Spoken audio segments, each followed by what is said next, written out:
Hello friends, स्वागत है आप सभी का Radha learning home YouTube channel पर। आज हम ईवीएस एनसीईआरटी का फोर्थ क्लास का जितना भी मटेरियल है उस सभी को इस क्लास में कवर करेंगे। तो चलिए वीडियो को स्टार्ट करते हैं। ये क्लास फोर्थ का एनसीईआरटी के सारे नोट्स हैं। पहला चैप्टर है इसमें, जो क्लास फोर्थ की एनसीईआरटी है उसमें पहला जो चैप्टर है उसका नाम है चलो चलें स्कूल। अब इसमें जो भी मोस्ट इंपॉर्टेंट पॉइंट्स हैं उन सभी को हम यहाँ पर देखेंगे। पहला पॉइंट है बांस और रस्सी से बने पुल असम में प्रयोग होते हैं। यहाँ पर जो ध्यान रखना है वो क्या है, बांस और रस्सी से बने हुए पुल। आपको ये ध्यान रखना है कहाँ पर प्रयोग होते हैं, तो कहाँ पर, असम में। ये बांस और रस्सी और असम, इसको याद रखना है आपको। बांस और रस्सी से बने पुल कहाँ पर प्रयोग किए जाते हैं, असम में।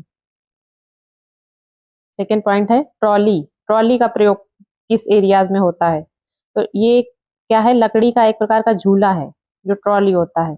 इसका प्रयोग कहाँ पर होता है, तो इसका प्रयोग होता है लद्दाख में, शीत मरुस्थल में। जो भी ठंडे स्थान होते हैं वहां पर किसका प्रयोग होता है, ट्रॉली का, लकड़ी के झूले का। नेक्स्ट है वल्लम। ये एक प्रकार की नाव है, लकड़ी की बनी छोटी नाव। इसका प्रयोग कहाँ पर होता है, इसका प्रयोग होता है केरल में। ठीक है। नेक्स्ट पॉइंट है ऊंट गाड़ी। इसका प्रयोग कहाँ होगा, इसका प्रयोग होता है राजस्थान में। नेक्स्ट है बैलगाड़ी।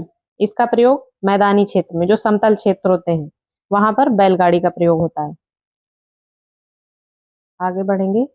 अगला है जुगाड़ गाड़ी। इसका प्रयोग कहाँ पर होता है, गुजरात में। इसका नाम आपको याद रखना है और स्थान। आगे से ये बनी किस प्रकार की होती है, तो आगे से मोटर बाइक होती है और पीछे लकड़ी से, मतलब लकड़ी का कुछ इस तरह के आकार का जिसमें हम सामान वगैरह रखते हैं, वो इस तरह से ऐसे बना होता है और वो मोटरसाइकिल जो होती है, मोटर बाइक, उससे जुड़ा हुआ होता है। नेक्स्ट अगला सेकंड चैप्टर है कान कान में। देखते हैं इसमें, कुछ जानवरों के कान बाहर दिखते हैं और कुछ के नहीं। मतलब कुछ ऐसे जानवर भी होते हैं जिनके कान बाहर दिखते हैं और कुछ के नहीं दिखते लेकिन वो सुन सकते हैं। अगला है पक्षियों के सिर के दोनों तरफ छोटे छोटे छेद होते हैं, पंखों से ढके रहते हैं। ये उनके क्या है, कान। पक्षियों के सिर पर किस प्रकार के कान होते हैं, पक्षियों के सिर पर दोनों तरफ छोटे छोटे छेद होते हैं और जो कि पंखों से ढके हुए रहते हैं। और जानवरों में कुछ में कान होते हैं जो बाहर दिखते हैं और कुछ में नहीं दिखते। इन्हीं छेदों की मदद से पक्षी सुनते हैं। जो सिर के दोनों तरफ छोटे छोटे छेद होते हैं, उन्हीं की मदद से पक्षी जो होते हैं वो सुनते हैं। नेक्स्ट है छिपकली।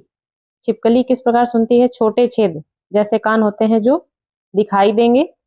यहाँ पर ये ध्यान रखना, छिपकली और मगरमच्छ में जो छिपकली के छोटे छेद वाले जैसे कान होंगे वो दिखाई देंगे, लेकिन जो मगरमच्छ के ये भी छोटे छेद के जैसे कान होते हैं बट ये दिखाई नहीं देंगे।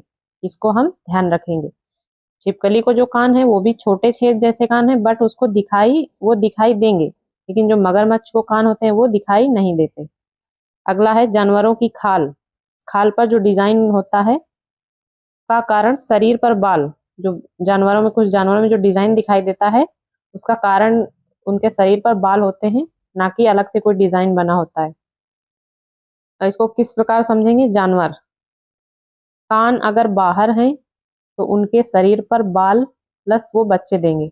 मतलब ऐसे जानवर जिनके कान बाहर दिखाई पड़ते हैं उनके शरीर पर बाल होते हैं और उनके वो बच्चे देते हैं।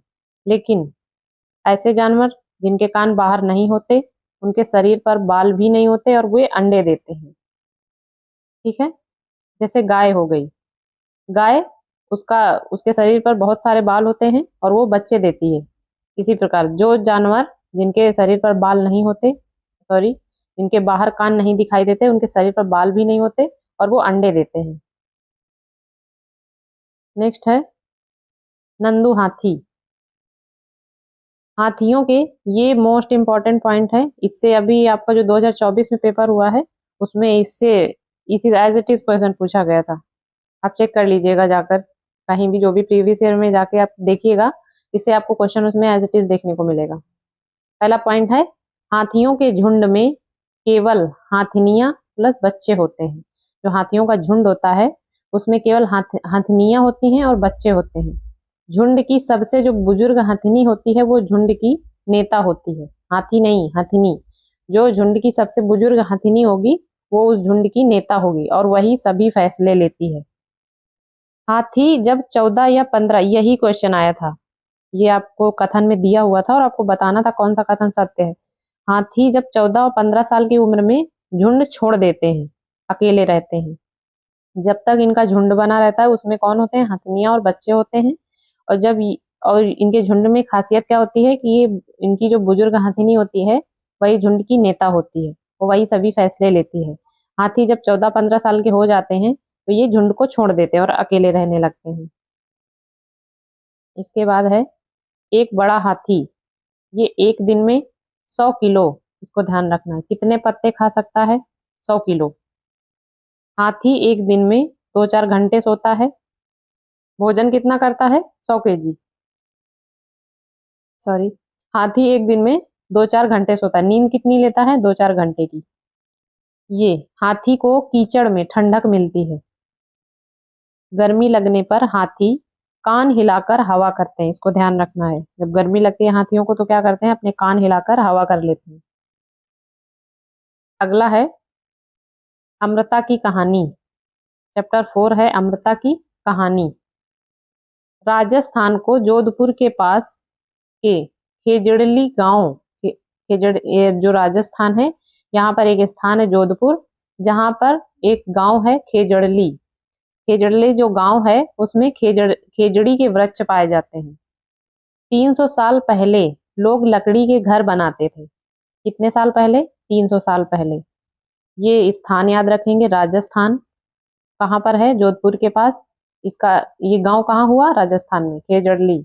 और इस गांव की विशेषता क्या थी, यहाँ पर खेजड़ी के वृक्ष थे। 300 साल पहले लोग लकड़ी के घर बनाते थे, यहाँ के लोग विश्नोई कहलाते थे। ठीक है, इसको ध्यान रखेंगे।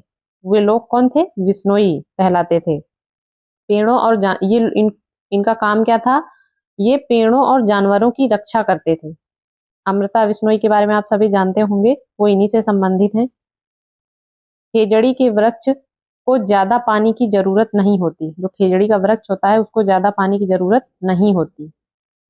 छाल दवा के काम और लकड़ी को कीड़ा नहीं लगता। हाँ, इसको समझते हैं। छाल दवा के काम और लकड़ी, जो इसकी छाल होती है वो दवा के काम आती है, और लकड़ी जो इसकी होती है उसको कीड़ा नहीं लगता। जो खेजड़ी का वृक्ष है इसकी छाल जो होती है वो दवा के काम आती है, इसको ध्यान रखेंगे। और जो इसकी लकड़ी होती है उसमें कभी कीड़ा नहीं लगता, ये इसकी खासियत है, तो इसको भी ध्यान रखेंगे। आगे बढ़ेंगे। अनीता की मधुमक्खियां, क्या है, अनीता की मधुमक्खियां। मुजफ्फरपुर, ये जो मुजफ्फरपुर जिला है यहाँ पर एक बोचाहा गांव है। इस जिले का नाम ध्यान रखेंगे। ये बोचाहा गांव आपसे पूछा जाएगा कहाँ पर है, तो मुजफ्फरपुर जिले में, जो कि बिहार में पड़ता है। यहाँ पर क्या है, लीची के फूल मधुमक्खियों को लुभाते हैं। लीची के सर्वाधिक पेड़ कहाँ पर पाए जाते हैं, मुजफ्फरपुर में। मधुमक्खियों को लुभाते हैं, और ये कब खिलते हैं, फरवरी में। लीची के फूल कब खिलते हैं, फरवरी में। मधुमक्खियों के अंडे देने का समय अक्टूबर से दिसंबर, इसको ध्यान रखना है। तो मधुमक्खियों के अंडे देने का समय होता है वो कब का होता है, अक्टूबर से दिसंबर। मधुमक्खियों को कौन से फूल लुभाते हैं, तो लीची के फूल। मधुमक्खियां अंडे कब देती हैं, अक्टूबर से दिसंबर के बीच। पालन का सबसे अच्छा समय होता है ये। हर छत्ते में एक रानी मक्खी होती है जो अंडे देती है। छत्ते में कुछ नर मक्खियां भी होती हैं। अब इनका काम क्या है, हर छत्ते में एक रानी मक्खी होती है और इस छत्ते में कुछ नर मक्खियां भी होते हैं। तो रानी मक्खी का काम होता है अंडे देना, और नर मक्खियां, रस मिलने पर मधुमक्खियां नाचती हैं, इसको ध्यान रखना है। रस मिलने पर मधुमक्खियां नाचती हैं, इससे दूसरी मक्खियों को रस का पता चलता है। जब मधुमक्खियों को रस मिलता है तो वो क्या करती हैं, वो नाचती हैं, जिससे दूसरी मक्खियों को भी पता चल जाता है कि यहाँ पर रस है। नर मक्खी छत्ते के लिए कुछ खास काम नहीं करते, ऐसे ही रहते हैं, बस उसमें शामिल रहते हैं, इनका कोई खास काम नहीं होता है। छत्ते में बहुत सारी काम करने वाली मक्खियां होती हैं। आगे चींटियों के बारे में पढ़ेंगे। जो चींटियां होती हैं इनमें क्या होता है, इनमें काम बटा होता है।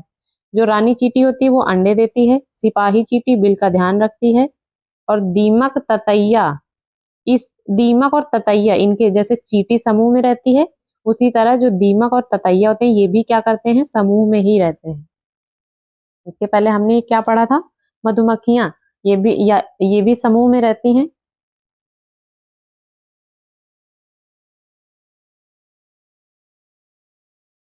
अगला चैप्टर ओमना का सफर। ठीक है, तो देखेंगे क्या है ओमना का सफर। गांधीधाम, अहमदाबाद और वलसाड़ गुजरात। अहमदाबाद, गांधीधाम कहाँ पर है, अहमदाबाद में, और वलसाड़ ये सभी कहाँ पर है, गुजरात में। इनका नाम आपको ध्यान रखना है, गांधीधाम और अहमदाबाद और वलसाड़ ये कहाँ पर है, गुजरात में। कोझिकोड केरल, कोझिकोड और कालीकट तट मालाबार ये सब ये कहाँ है, ये केरल में है। उसके बाद मडगांव ये कहाँ पर है, गोवा में। गोवा से केरल के रेल के रास्ते में 92 सुरंग और 2000 पुल हैं। इसको ध्यान रखें, गोवा से केरल के रास्ते में तक के रास्ते में 92 सुरंगें और 2000 पुल हैं। इससे ये जो आपका ये चैप्टर है ओमना का सफर, इसमें इससे जो क्वेश्चन आता है वो रेल से कुछ समय से रिलेटेड आता है, टिकट से रिलेटेड, वो इसी से आता है। अगला क्वेश्चन है, अगला चैप्टर है 7 खिड़की से। गुजरात से केरल पहुंचने तक, हाँ ये है, ये चैप्टर है, इस ये टिकट से संबंधित है। यहाँ पर आपको पूछा जाता है कि टिकट में क्या क्या उसमें मेंशन किया रहता है, तो आपको एक प्रश्न आता है उसमें सब कुछ दिया रहता है, आपको बताना होता है कि इसमें कौन कौन सा सही है। तो गुजरात से केरल पहुंचने तक ट्रेन में महाराष्ट्र, गोवा, कर्नाटक राज्यों से गुजरी। केरल भाषा, केरल में भाषा मलयालम। मलयालम में जो माँ की बड़ी बहन होती है उसको वलियम्मा कहते हैं, और माँ की जो माँ होती है उसको अम्मुम्मा कहते हैं। केरल में कौन सी भाषा चलती है, मलयालम। मलयालम में माँ की बड़ी बहन को वलियम्मा कहते हैं, माँ की माँ को अमुम्मा। उसके बाद एक शहर है केरल में, कोट्टायम, ये केरल का एक शहर है, इसको ध्यान रखेंगे। कोट्टायम कहाँ पर है, केरल में। तो ये भाषाओं के बारे में दिया गया है। भाषा और राज्य, मलयालम भाषा केरल में, कोंकणी गोवा, और गोवा के अलावा भी कर्नाटक, महाराष्ट्र, केरल, इन स्थानों पर भी के इनके कुछ स्थानों पर मेनली जो है वो गोवा में कोंकणी चलती है। इसके अलावा जैसे कर्नाटक हो गया, महाराष्ट्र हो गया, केरल, इनके कुछ स्थानों पर ये बोली जाती है कोंकणी। मराठी महाराष्ट्र, इसके अलावा गोवा, दमन दीव, दादर नगर हवेली, इन सब में भी आंशिक रूप से देखी जाती है। गुजराती, ये गुजरात में बोली जाती है, कन्नड़ कर्नाटक में। मलयालम कहाँ हो गया, केरल में। कोंकणी गोवा, मराठी महाराष्ट्र, गुजराती गुजरात में, कन्नड़ कर्नाटका। आगे बढ़ेंगे, अगला चैप्टर है नानी के घर तक। इसमें देख लेते हैं फेरी, ये एक प्रकार की नाव है। हमने अभी पीछे देखा था वल्लम, वो भी एक प्रकार की नाव थी, लेकिन वो कहाँ उसका यूज होता था, केरल में। ये है फेरी, इसका यूज, इसका भी केरल में ही प्रयोग होता है, एक प्रकार की नाव है, केरल में प्रयोग होता है।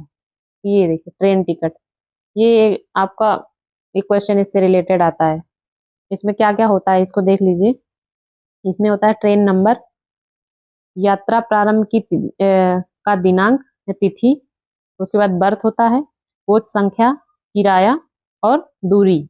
ये सभी इतनी चीजें उसमें मेंशन की जाती हैं। जो आपकी जो टिकट होती है ना उसमें ये सारी चीजें होती हैं, इनको ध्यान से देख लीजिए। क्या होता है, ट्रेन नंबर होता है, यात्रा का जिस जिस दिन हम यात्रा कर रहे हैं वो दिनांक होता है, डेट दी होती है, बर्थ, दूरी और कोच संख्या।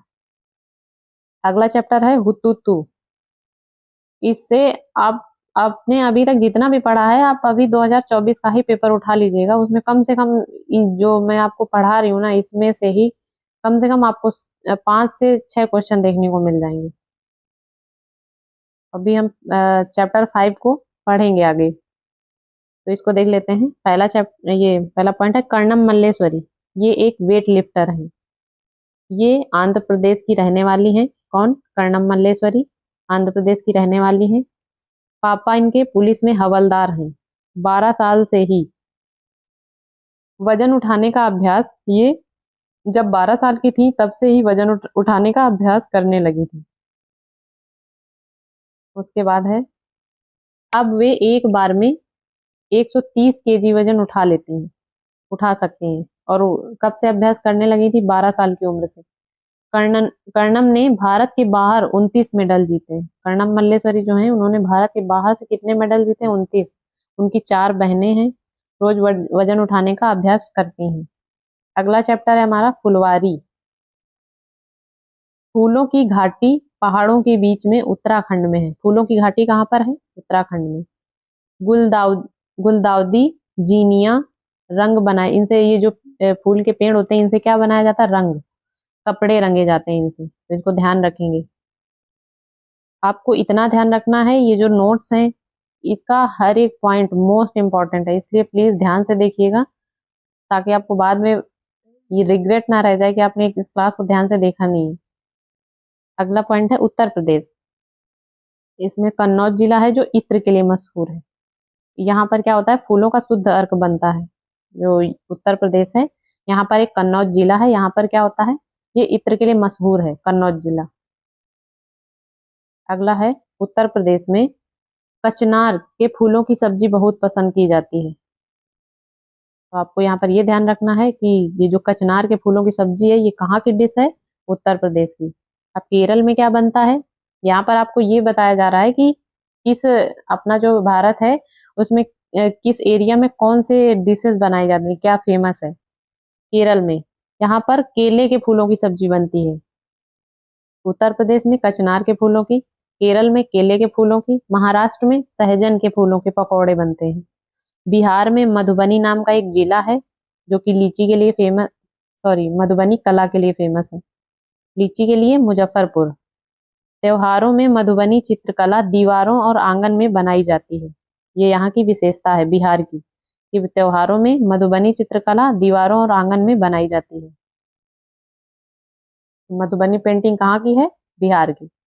चित्र, पिसे हुए ये जो चित्र ये लोग बनाते हैं, ये किससे बनाए जाते हैं? ये बनते हैं पिसे हुए चावल के घोल से। इसमें रंग मिलाकर बनाए जाते हैं। इन रंगों को बनाने के लिए नील, हल्दी, फूल, पेड़ों के रंग आदि का प्रयोग किया जाता है। तो इसको यहाँ पर आपको ये याद रखना है, ये रंग किस प्रकार, पहले क्या करेंगे? चावल को पीस लेंगे, उसके बाद उसका घोल तैयार करेंगे, उसमें रंग मिलाएंगे। रंग कौन किस प्रकार बनेंगे? जैसे नील हो गई, हल्दी, जो ऑथेंटिक रंग होते हैं वो मिक्स करते हैं, फूल, फूल के रंग और पेड़ों के रंग, हरे, इनका प्रयोग करते हैं। ये चित्रकला बहुत पुरानी है। चित्रों में बनता क्या क्या है? इसमें इंसान होते हैं, जानवर, पेड़, फूल, पक्षी, मछलियां, इन सभी का चित्र, मतलब जब आप मधुबनी पेंटिंग को ध्यान से देखेंगे तो आपको यही सब मिलेंगे उसमें। इंसानों का चित्र बना होगा, या कोई जानवर होगा, पेड़ होगा, फूल होगा, पक्षी होगा, मतलब इन सभी को मिक्स करके उस पेंटिंग को परिपूर्ण किया जाता है। अगला हमारा चैप्टर है कैसे कैसे बदले घर। डेरा गाजी खान, ये कहाँ पर है? पाकिस्तान में। इस स्थान का नाम याद रखना है, डेरा गाजी खान कहाँ पर है? पाकिस्तान में। दीमक से बचने के लिए नीम और कीकर की लकड़ियां प्रयोग की। जो नीम और, यहाँ पर ये ध्यान रखना है कि जो नीम और कीकर की लकड़ियां होती हैं वो दीमक से, मतलब उसमें दीमक नहीं लगता, इसलिए जब घर बनाए जाते हैं तो उसमें नीम और कीकर की लकड़ियों का ही प्रयोग किया जाता था। सोहना गांव, ये कहाँ पर है? हरियाणा में। इसको ध्यान रखना है, सोहना गांव कहाँ पर है? तो आपका आंसर हो जाएगा हरियाणा में। अगला हमारा चैप्टर है बसवा की खेती। ये बेलवनिका गांव, ये कहाँ पर है? कर्नाटका में। अभी हमने आगे देखा था पीछे, सोहना गांव कहाँ पर है? हरियाणा में। बेलवनिका गांव कर्नाटका में। जुलाई में प्याज उगाने की तैयारी। तो यहाँ पर ये ध्यान रखना है कि प्याज कब, प्याज की जो तैयारी की शुरुआत है वो कब से हो जाती है? तो जुलाई से। इसके बाद अगला चैप्टर है चू चू करती आई चिड़िया। गीजू भाई बघेका, ये गुजरात में रहते थे। वे बच्चों के लिए मजेदार किस्से कहानियां लिखते थे। ये लेखक थे और क्या करते थे? मजेदार किस्से कहानियां लिखते थे। पत्रों में पक्षियों का वर्णन, पक्षियों का वर्णन करते थे। तो इंटरेस्टिंग कहानियां बनाते थे जिससे बच्चों को पढ़ने में और ज्यादा अच्छा लगे, इंटरेस्टिंग हो। कालचिड़ी, ये याद रखना है, कालचिड़ी, इसको इंग्लिश में इंडियन रोबिन कहते हैं। पत्थरों के बीच इसकी विशेषता क्या है, ये जो कालचिड़ी होती है ये पत्थरों के बीच खाली जगह में अंडे देती है, ये याद रखना है आपको, इसका नाम याद रखना है। दोनों कालचिड़ी और इंडियन रोबिन दोनों उसी के नाम है। और इसकी विशेषता याद रखनी है कि इसकी विशेषता होती है पत्थरों के बीच खाली जगह में अंडे देती है। कालचिड़ी का घोंसला, पौधों की ये घोंसला कहाँ बनाती है, तो कालचिड़ी का जो इंडियन रोबिन होती है ये अपना घोंसला पौधों की नाजुक टहनियों, जड़ें, ऊन, बाल, रुई इससे बना होता है। इसका जो इंडियन रोबिन का घोंसला होता है वो पौधे की नाजुक टहनियों, जड़, ऊन, बाल, रुई आदि से बना होता है। कोयल, कोयल क्या करती है, कोयल अपने अंडे कौवे के घोंसले में देती है। कौवा अपने अंडों के साथ कोयल के अंडों को भी सेता है। तो कोयल का घोंसला कौन सा हुआ, वो कौवे के घोंसले में ही रहती है। कौवे के घोंसले में लोहे के तार और लकड़ी की शाखाएं, जो कौवा अपना घोंसला बनाता है वो किस प्रकार बनाता है, इसमें आपको लोहे के तार और लकड़ी की शाखाएं मिलेंगी और ऐसी चीजें मिलती हैं। लेकिन जो इंडियन रोबिन कालचिड़ी है वो अपना घोंसला कैसे बनाती है, तो उसमें आपको बाल, रुई, नाजुक टहनियां, जड़ें, इन सब से सॉफ्ट चीजें होती हैं। लेकिन जो कौवे का घोंसला होता है उसमें लोहे के तार और लकड़ी की शाखाएं होती हैं। उसके बाद है फाख्ता, ये भी एक प्रकार का पक्षी है। ये कहाँ घोंसला बनाता है, ये कैक्टस के कांटों के बीच या मेहंदी की गेंद में घोंसला बनाता है। तो कटीले पौधे होते हैं ना, ये फाख्ता जो चिड़िया है वो कटीले पौधों में अपना घोंसला बनाती है। जैसे कैक्टस का पेड़ हो गया कांटों के बीच, और मेहंदी की गेंद में, मेहंदी का जो पौधा होता है उसमें भी कांटे होते हैं।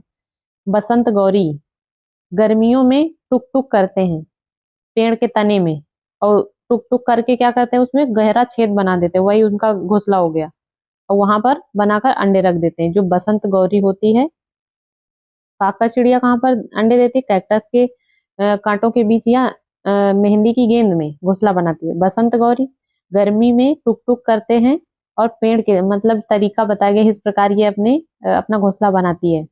पेड़ के तने पे घोंसला बना लेती है बसंत गौरी, और उसमें गहरा छेद करके उसी में अंडे देती है, अंडे रखती है।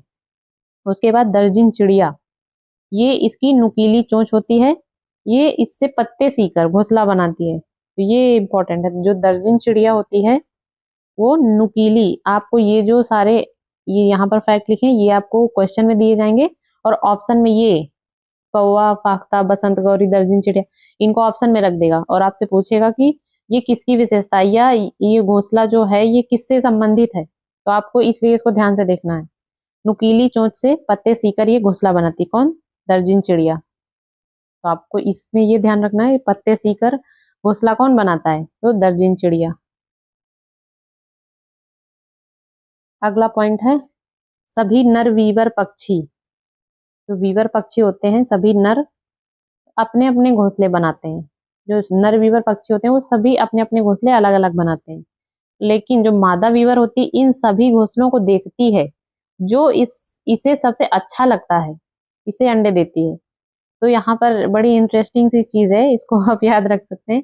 जो नर वीवर होता है वो अपने अपने सारे घोंसले बना लिए उन्होंने, लेकिन जब मादा वीवर आएगी तो वो क्या करेगी, पहले सबको देखेगी कि उसको कौन सा घोंसला अच्छा लग रहा है, जो उसको अच्छा लगेगा वो उसी में अंडे देगी। ये किसकी विशेषता है, नर वीवर और मादा वीवर की। अगला है चैप्टर पानी कहीं ज्यादा कहीं कम। यहाँ पर हम पानी के बारे में पढ़ेंगे। पहला पॉइंट है नल्ला मडा, ये कहाँ पर स्थान है, आंध्र प्रदेश में। गोलगुंडी कर्नाटका में है। कर्नाटक से रिलेटेड हमने कई सारे स्थान गांव देखे हैं, इनको आप एक जगह नोट कर लीजिएगा जिससे आपको हेल्प मिलेगी क्विक रिवीजन में। होलगुंडी नाम का स्थान कहाँ पर है, कर्नाटका में। होलगुंडी में क्या होता है, जो बच्चों की पंचायत होती है उसको भीमा संघ कहते हैं। बच्चों की पंचायत को क्या कहते हैं, भीमा संघ। अगला चैप्टर है जड़ों का जाल। बरगद के पेड़ की लटकन, इसकी जड़ें, जो कि इसकी जड़ें हैं, जो बरगद का पेड़ होता है उसमें जो पेड़ में लटकन होती है, जिसको हम उसकी शाखाएं समझते हैं, वो उसकी शाखाएं नहीं होती, उसकी जड़ें हैं जो कि टहनियों से निकलती हैं। तथा जमीन के अंदर भी होती हैं। तो बरगद के पेड़ में टहनियों से भी जड़ें निकलती हैं और जमीन के अंदर भी जड़ें होती हैं। अगला पॉइंट है रेगिस्तानी ओक। यह जो वृक्ष है ये ऑस्ट्रेलिया में पाया जाता है। रेगिस्तानी ओक कहाँ पाया जाता है? ऑस्ट्रेलिया में। इसका नाम याद रखेंगे और इसका स्थान। ओक की जड़ें जमीन में गहरी जाती हैं जब तक कि पानी तक ना पहुंच जाएं। जो ओक का पेड़ है इसकी जो जड़ें होती हैं वो जमीन में बहुत गहराई तक जाती हैं और तब तक जाती रहती हैं, उतनी गहराई तक जाती हैं जब तक कि वो पानी तक ना पहुंच जाएं। अब ये जड़ें क्या काम करेंगी? ये पानी के पेड़ के तने में जमा होता रहता है। यह पानी जो होता है पेड़ के तने में जमा होता रहता है। पानी की कमी होने पर लोग इसके तने के अंदर पतले पाइप से पानी निकाल लेते हैं। ओक का पेड़ होता है ना, उसकी जो जड़ें होती है वो जमीन में इतनी गहराई तक जाती हैं जहां जब तक उसको पानी ना मिल जाए, और फिर वो पानी क्या होता है तने में स्टोर हो जाता है और लोग क्या करते हैं उसमें पतले पाइप डालकर उसके तने से भी पानी निकाल सकते हैं। अगला चैप्टर है मिलकर खाएं। बिहू त्योहार ये कहाँ पर मनाया जाता है? असम में। ये इसमें इसकी खासियत क्या है? चावल की नई फसल कटने पर यह त्योहार मनाया जाता है। बिहू कहाँ मनाया जाता है? असम में। कब मनाया जाता है? जब चावल की नई फसल आती है। माघ बिहू। माघ बिहू क्या है? ये 14-15 जनवरी 10वें महीने माघ तिथि को, माघ महीने में उसकी 10वें महीने में मतलब जो हिंदी वर्ष होते हैं उसमें 10वां महीना माघ का, उसकी प्रथमा और द्वितीया को मनाया जाता है। इसको लिख लीजिएगा। पहले दिन को उरुका कहते हैं, जो प्रथमा होगा उसको उरुका कहेंगे, और इसी दिन क्या होता है अस्थाई छप्पर शेड बनाए जाते हैं, जिनको भेला घर कहते हैं, और ये बांस के घर होते हैं। अगला है असम में चावल की एक नई किस्म बोरा। ये क्या है? बोरा क्या है? चावल की एक नई किस्म है। पकने के बाद ये चिपचिपा लगता है। ये कहाँ होती है? असम में। अगला चैप्टर है पोचमपल्ली। मुख्तारपुर गांव, पोचमपल्ली कस्बा, ये सब कहाँ है? तेलंगाना में। मुख्तारपुर गांव, पोचमपल्ली कस्बा, ये कहाँ पर है? तेलंगाना में। यहाँ ज्यादातर परिवार बुनकर हैं। तेलंगाना में ये जो परिवार गांव है, यहाँ पर एक कस्बा है पोचमपल्ली, यहाँ पर जो ज्यादातर परिवार हैं वो क्या है? बुनकर हैं। ये लोग क्या बनाते हैं? कालीन, खिलौने, इत्र। पोचमपल्ली की तरह ही चीजों के नाम पर इलाके के नाम, जैसे कुल्लू की शॉल हो गई, मधुबनी पेंटिंग बिहार में, असम की सिल्क, कश्मीरी कढ़ाई, मतलब चीजों के जो नाम है वो उनके इलाकों के नाम पे पड़ गए। दूर देश की बात। अगला चैप्टर है दूर देश की बात। पहला पॉइंट है मलयालम में चित्तपन। मलयालम भाषा है इसमें चित्तपन पिता का छोटा भाई जो चाचा होता है उसको चित्तपन कहते हैं मलयालम भाषा में, और पिता के छोटे भाई की पत्नी को मतलब चाची को कुंजुम्मा। मलयालम भाषा में चाचा को चित्तपन और चाची को कुंजुम्मा कहते हैं। अबू धाबी संयुक्त अरब अमीरात में है। अबू धाबी कहाँ पर है? संयुक्त अरब अमीरात में।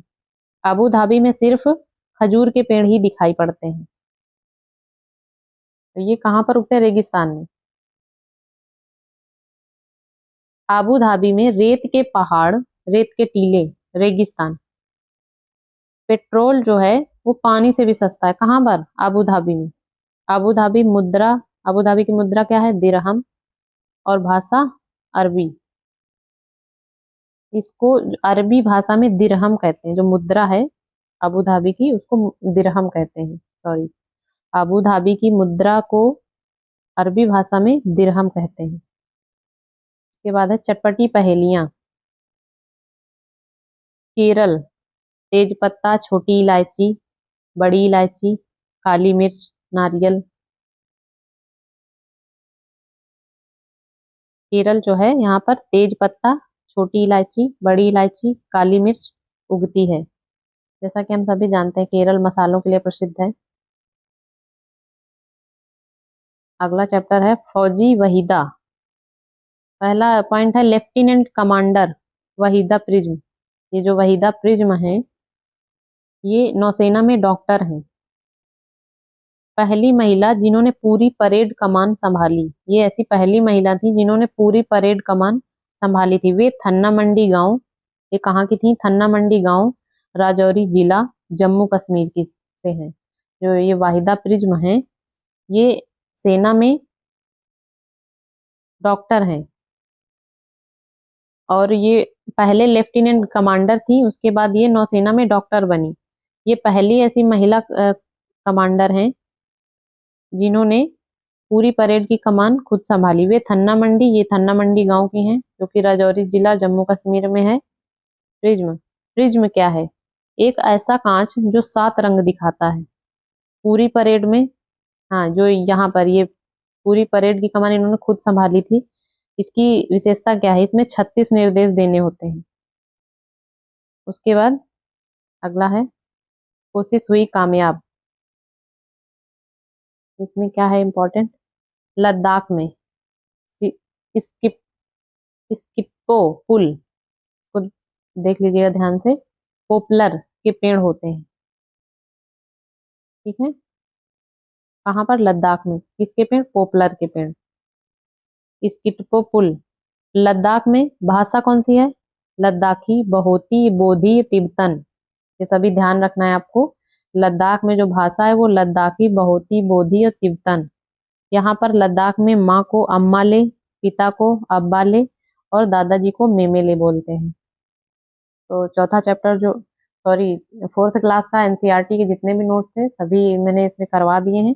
अगर आपको ये वीडियो पसंद आए तो प्लीज़ वीडियो को लाइक कर दीजिएगा, चैनल को सब्सक्राइब भी कर दीजिएगा। आगे हम जितने भी इम्पोर्टेंट टॉपिक हैं हर एक सब्जेक्ट से, हिंदी भी इसमें मैं प्रीवियस ईयर करवा दूंगी और सीडीपी का जो पोर्शन है उसमें भी मैं कोशिश करूंगी जो आपके लिए इम्पोर्टेंट है वो आपके साथ शेयर करूं। चलिए, मिलते हैं फिर अगली वीडियो में। Thank you.